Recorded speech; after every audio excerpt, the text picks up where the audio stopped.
Personel militer kelompok pasukan Dnepr mengevakuasi kendaraan tempur infanteri Marder Jerman milik Angkatan Bersenjata Ukraina yang rusak di wilayah Zaporozhye.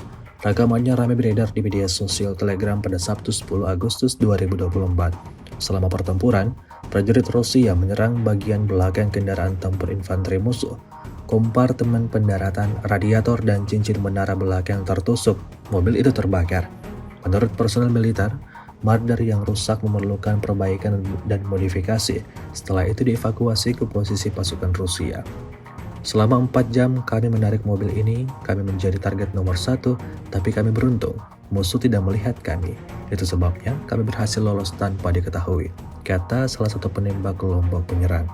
Kini kendaraan militer tersebut akan ditempatkan di museum peralatan musuh yang dihancurkan selama pertempuran.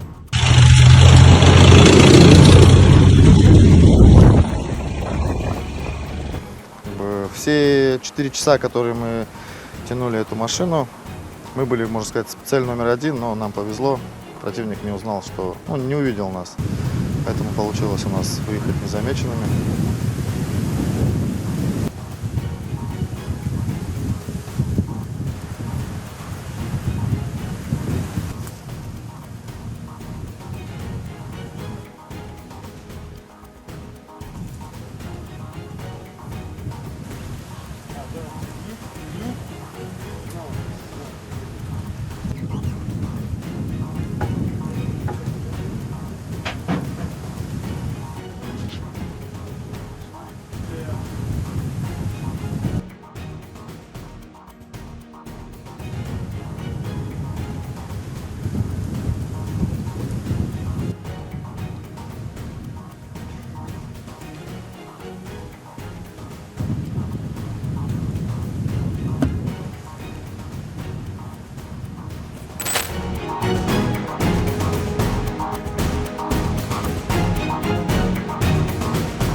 Download Tribun X sekarang, menghadirkan lokal menjadi Indonesia.